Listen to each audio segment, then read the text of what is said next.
Magandang araw na muli mga boss.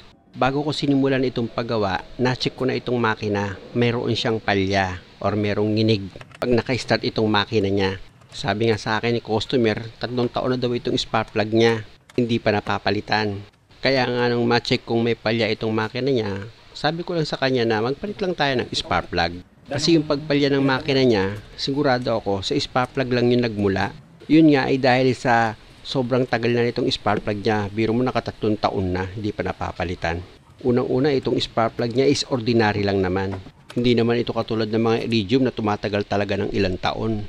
Hindi ko na tinuluyan tanggalin itong inlet hose niya papunta dito sa air filter dahil nga yung mga clip na plastic nito is mapuputol na. Kaya sabi ni customer, kung pwede raw, ganyan lang daw ang design ng pagtanggal ko ng spark plug. Hati-hatiin ko na lang daw. Huwag ko na tuluyan tanggalin itong inlet hose para yung mga clip niyan is wag maputol. Dahil hindi naman ako mahihirapan sa pagtanggal ko ng spark plug, okay lang yung ganyang position ng pagtanggal ko ng spark plug mga boss. Una, tinanggal ko muna yung 2 socket wire dito sa ignition coil niya. Tapos, isunod ko yung 2 bolt na number 10 dito sa ignition coil. Tsaka ako ngayon binunot itong 2 ignition coil. At dahil nga sa natanggal ko na yung 2 ignition coil, gagamit ako ngayon dyan ng spark plug wrench. Luluwagan ko ngayon itong spark plug niya na luma gamit itong spark plug wrench ko. At pag naluwagan ko na itong number 3 na spark plug niya, dito naman ako sa number 4 na spark plug. Yan naman yung luluwagan ko. Pag naluwagan nyo na yung mga spark plug mga boss, ang ipang tatanggal nyo dyan is itong ignition coil. Dahil yung dulo ng ignition coil, kapag itinusok niya sa spark plug, kakapit itong spark plug sa dulo niya dahil nga sa rubber yan. O diba, nabunot ko na. Ganon din dito sa isa pang spark plug, ganon din ang gagawin nyo para matanggal nyo siya. Tapos ito na mga boss, yung 2 bagong spark plug. Pwede ko na ngayon ilagay yan. Pag inilagay mo itong bagong spark plug mga boss, kung nakikita nyo, di ba? Sa butas ng paglalagyan mo ng spark plug, idikit mo siya sa gilid. Tapos dahan-dahan mo siyang ipa-slide pababa para hindi mabagsak itong spark plug. Hindi kasi pwede ibagsak mo spark plug basta-basta eh. Pwede kasi yung ground electrode niyan tsaka yung center electrode. Pag nagdikit yun, wala na. Pag nag-start ka ng makina mo, palyado na agad yan. Kaya pag nailagay mo na itong spark plug mo, gamit ka ulit ng spark plug wrench, i-manual mo muna ng paghigpit ng kamay mo yan para sigurado ka na hindi ka makalus thread. At pag naipakapit mo na yan sa mga thread niya, tsaka mo ngayon i-final yung paghigpit mo ng spark plug, gamit naman itong spark plug wrench mo. Alam niyo mga boss, kung kayo ang magpapalit ng spark plug nyo, hindi naman ganun siya kahirap. Lalo na kung ganitong klase yung sasakyan nyo. Kayang-kaya nyo itong gawin. Basta lagi nyo lang tatandaan, mailihis nyo lang yung mga nakaharang dito sa ibabaw ng spark plug nyo at hindi kayo mahihirapang kumilos para tanggalin itong mga spark plug. Pwede nyo nang simulan itong trabaho para matanggal nyo lang itong spark plug nyo at mapalitan. Gaya ng ginawa ko, di ba? Ganun lang naman siya kasimple. Basta pag nagpalit kayo ng spark plug, mailagay nyo ng maayos itong ignition coil at yung socket wire niyan at yung 2 bolt na number 10, higpitan nyo lang siya ng maayos. Na wag naman sobra-sobra sa higpit dahil nga sa plastic lang itong valve cover niya, pwedeng malustrig yan at sa bandang huli, mamroblema kayo. At dito naman sa 1 and 2 na spark plug mga boss, same procedure lang kung paano nyo tinanggal yung 3 and 4 na spark plug, ganun din yung pagtanggal na gagawin nyo. Napansin nyo siguro yung throttle body nito mga boss, marumi na siya, di ba? In-schedule na lang namin yan ni customer dahil nga ang binadgetan niya lang is yung palit ng spark plug at itong chase oil. Kaya ko lang naman yan nasabi sa inyo mga boss kasi baka mamaya mapansin ni basher na walang alam i-comment yon kundi hanapan niya ng kasiraan itong ginagawa ko. Sasabihin niya na ang dumi-dumi ng throttle body yan, di pa nilinis. Wala din yan, walang kwentang gawa yan. Pero kung kayo yung mag-iisip, naayos naman yung trabaho at hindi naman naka-apekto yung dumi sa under ng makina. Kaya nga babudgetan at i-reschedule para malinis. Dahil nga hindi porket may sasakyan is mapera na. Maliban na lang kung wala kang awa sa customer mo, pipersahin mo siyang maglabas ng pera para kumita ka. Pero para sa akin, mali yun. Kung hindi naman naka-apekto sa under niya, bakit papagasusin mo pa si customer lalo't wala na siyang budget, o diba? Isa pa, kaya ka lang naman ng babas kasi naapektuhan ka. Unang-una sa lahat, naiinggit ka. Pangalawa, gusto mong mapansin na maayos yung comment mo at ikaw ang magaling. Pangatlo, ang gusto mong palabasin, ikaw ang bida. At tama. Kaya nga sabi ng Diyos, di ba? Lumayo ka sa mga taong ang hinahanap niya sa kanyang kapwa is kasiraan. Masamang tao yun. Lumayo ka dun.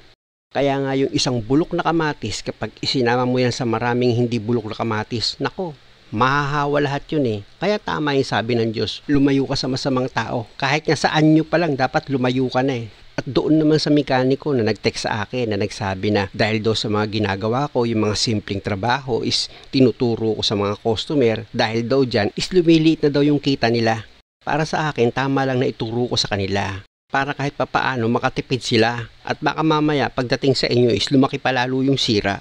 At FYI, sabi ng Diyos, sa nakakaalam nga ng mabuti at hindi niya ginagawa, ito'y kasalanan sa kanya. Alam ko na kapag itinuro ko sa customer itong madaling trabaho, magagawa niya at makakatulong ito sa kanya para hindi sila magastusan. Ayan naman ang lagi yung pintas sa akin na napaka-basic lang ng mga itinuturo ko. Natural, ang tuturuan ko customer, hindi naman kayo, ba't ko kayo tuturuan? Di gagamitin nyo lang sa kalokohan yun. Bagay, marami na kayong nakuha sa akin dahil nga sa lagi kayong present sa mga video ko. Ito mga boss, tandaan nyo, ang sinasabihan ko dito, hindi yung matitino na mekaniko, kundi yung mga mekaniko na gumagawa ng masama sa customer. Balik na ako sa trabaho mga boss dahil inaliw ko lang kayo ng kaunti. Kasi kung uulitin ko na naman yung explanation ko dito sa pagkabit ng spark plug, baka naman maboring kayo. Kaya iniba ko naman yung kwento. Kung makikita nyo mga boss, inilalagay ko na itong inlet hose niya dito sa throttle body. Basta lagi yung tatandaan, pag nagpalit kayo ng spark plug, lahat ng parts na tinanggal nyo, especially yung mga hose, dapat maibalik nyo ng maayos, pati itong clamp nya, dapat maayos yung pagkakahigpit nyo dyan. At dahil nga sa kagustuhan ko na ipakita sa inyo, at may nag-request kung paano magpalit ng fuel filter, yan yung tinuro ko, kung ganitong klaseng sasakyan mo at gasolina. Sabi nga ni customer, napalitan na yan, pero idedemo ko lang sa inyo kung paano siya tanggalin at ibalik. Unang-una, meron yan 3 nut na number 10. Gamit ka ng socket wrench dyan mga boss, luwagan mo itong 3 nut nya. At pag naluwagan mo na yan, pwede mo na ngayon kamayin yan para matanggal mo itong 3 nut. Tsaka mo ilihis itong fuel hose dito sa holder nya. At dito naman tayo sa connector ng fuel hose, papunta dito sa fuel filter. Ipipress mo lang yan mga boss, tingnan nyo, pinipress ko ha. Yung gitna mga boss ng plastic connector, ididiin mo yun tsaka buhilahin pataas itong connector, bibitaw na yan dito sa fuel filter, o di ba? Yan yung tinuturo ko mga boss, ayun ang ipipress nyo. Dito naman sa ilalim niya mga boss, ayan, sa ilalim niya, meron ka dyan munang itutulak para ma-press mo itong plastic connector at mabunot mo itong fuel filter, o di ba? Natanggal ko na itong fuel filter niya. Pero ituro ko muna itong connector niya dito sa fuel filter. Itulak ko muna pa kanan, o di ba sarado siya. Nakalak yan at hindi mo siya mape-press yung connector. Yan naman nakabukas yan. Ha? Pag itinulak ko yan pa kanan mga boss, eto yung kulay pula, ayan, nakalak yan. Hindi mo yan mape-press at mabubunot itong connector niya. Kailangan itulak mo yan pa kaliwa. Ayan, para yung nasa gitna mga boss, yung tinuturo ng daliri ko, is ma-press mo at mabunot mo siya dito sa fuel filter. At dito naman sa ibabaw ng fuel filter, madali lang mga boss dahil wala naman lock yan. Ipe-press mo lang yan, ayan, kung nakita nyo yung pinipress ko, tapos mabubunot mo na yan, iangat mo lang siya. O di ba mga customer, madali lang naman. Dito naman sa fuel filter mga boss, kung mapapansin nyo, meron siyang fuel holder ayan o, yung tinuturo ng daliri ko, ayan yung humahawak sa hose Kumuha ka lang ng long nose, ipitin mo yung magkabilang gilid niya mga boss, para matanggal mo itong holder ng fuel hose mo.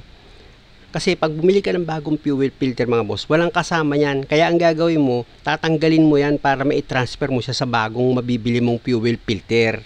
Just in case na ikaw yung magpapalit. Pag na-press mo yan mga boss, mabubunot mo na yan. Itong plastic holder ng fuel hose mo. Ayan siya, di ba? Medyo matigas lang tanggalin. Pero nakita nyo naman, natanggal ko Ngayon, paano nyo naman siya ibabalik?